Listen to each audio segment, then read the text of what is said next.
Shalom Akyam.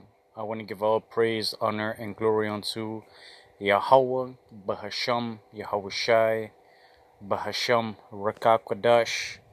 Double honors to the elder apostles of Great Millstone who teach and rule well, and Shalom to the sincere Akyam, spreading this truth in sincerity.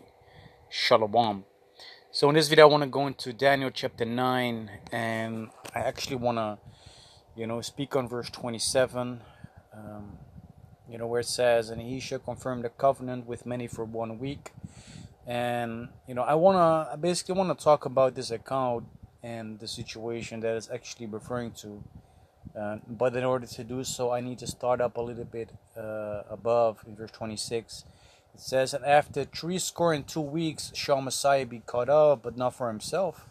And we know that this is basically the time period that Daniel indicated, from his time period to the moment that Yahweh Shai came on the scene, and that he basically was put to death by, being hung on the cross for the nation of Israel.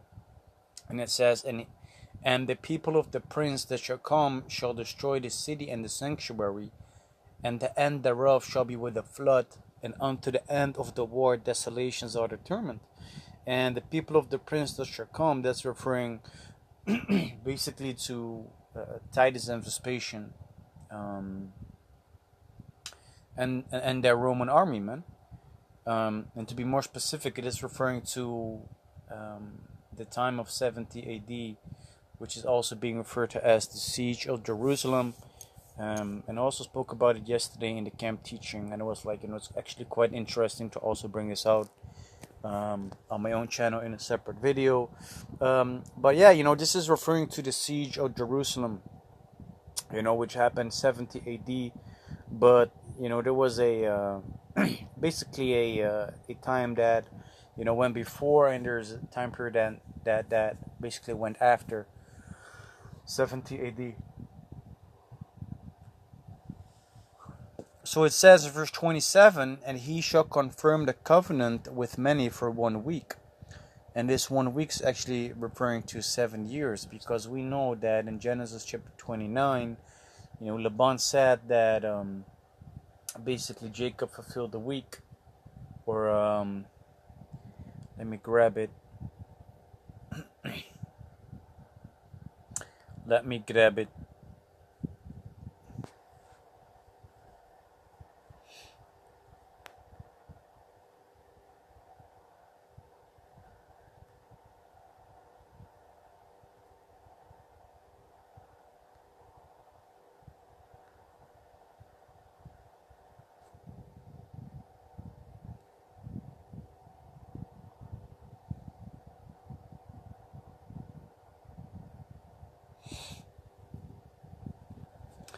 This is Genesis chapter 29, verse 27, and it says, fulfill her week, and we will give thee this also for the service which thou shalt serve with me yet 7 other years.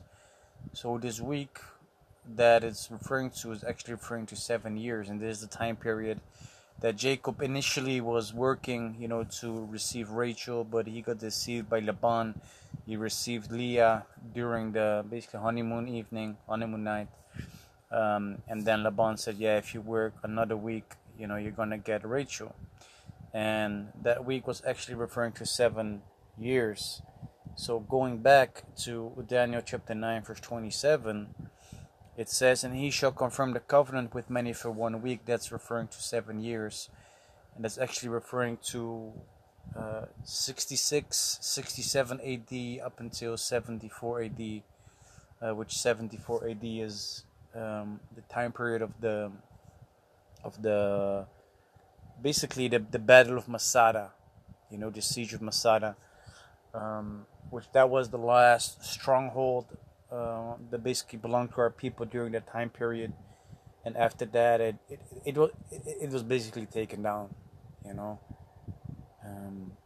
So it says, reading on, in the midst of the week he shall cause the sacrifice and the oblation to cease, and for the overspreading of abominations he shall make it desolate, even unto the consummation, and that determined shall be poured upon the desolate. And that covenant that was confirmed for 1 week is basically the agreement that our people had, with the Romans, right? Because as we also are able to find out in, First Maccabees chapter 8, it speaks about this, man. It says, "Now Judas heard of the Romans that they were mighty and valiant men, and such as would lovingly accept all that joined themselves unto them, and make a league of amity with all that came unto them." So the Romans, they had no issues accepting the other nations to join onto them, and by making a league, making a contract, making a covenant, in which certain things were mentioned, right? Let me see if I'm also able to find it where it is.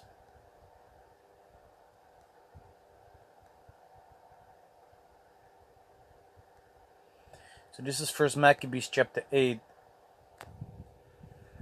It says, verse 20, "Judas Maccabeus with his brethren, and the people of the Jews have sent us unto you to make a confederacy and peace with you, and that we might be registered your confederates and friends. So that matter pleased the Romans well, and this is the copy of the epistle which the Senate wrote back again in tables of brass, and sent to Jerusalem, that they might have by them a memorial of peace and confederacy. Good success be to the Romans and to the people of the Jews by sea and by land forever. The sword also and enemy be far from them. If there come first any war upon the Romans, or any of their confederates throughout other dominion, the people of the Jews shall help them, as the time shall be appointed with all their heart. Neither shall they give anything unto them that make war upon them, or aid them with victuals, weapons, money, or ships, as it hath seemed good unto the Romans. But they shall keep their covenants without taking anything therefore. In the same manner also, if war come upon the nation of the Jews, the Romans shall help them with all their heart, according as the time shall be appointed them.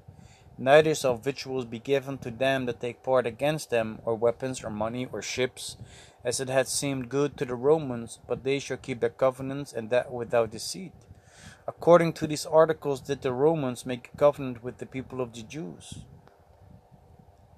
Howbeit, if hereafter the one party or the other shall think to meet or add diminish anything, they may do it at their pleasure, and whatsoever they shall add or take away shall be ratified."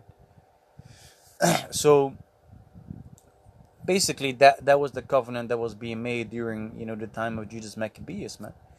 Where it was about war, and how that will be sorted out,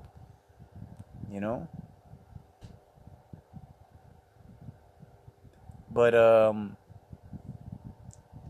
70 AD, marked that half time period,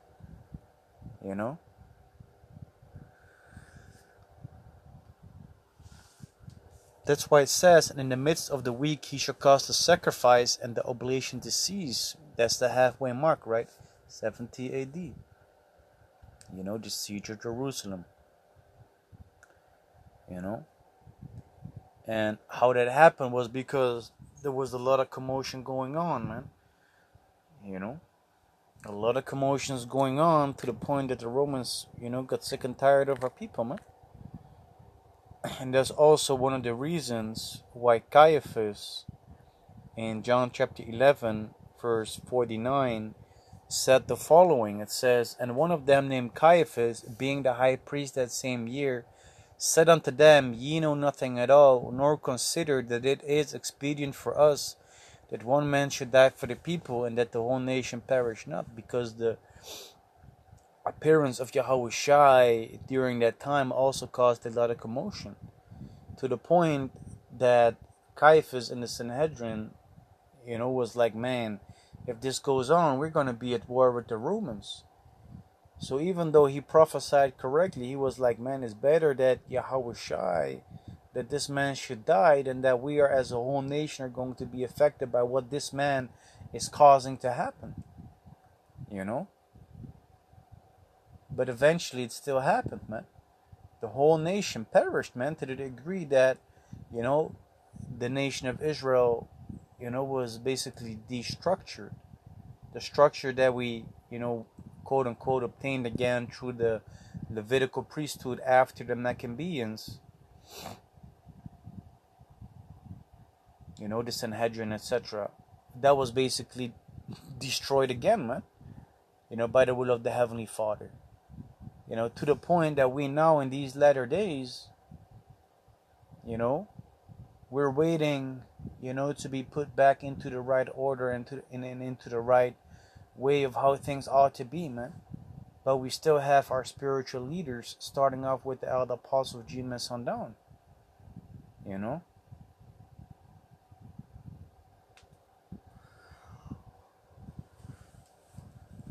So yeah, that covenant that was basically confirmed with many for 1 week, was established with our people, man. The covenant agreement, that time period between 76 and 74, eventually ending with Masada, signifying basically the destruction of our people,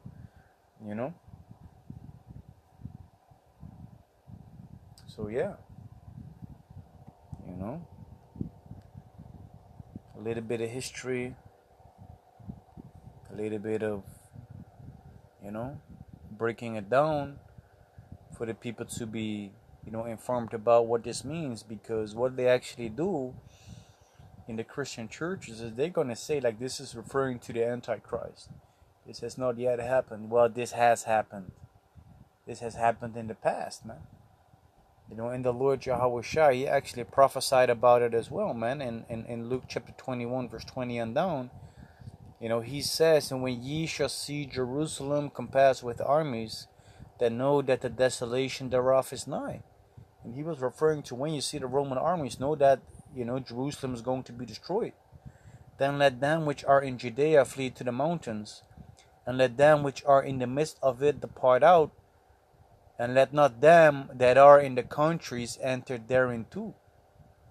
For these be the day of vengeance, that all things which are written may be fulfilled. You see?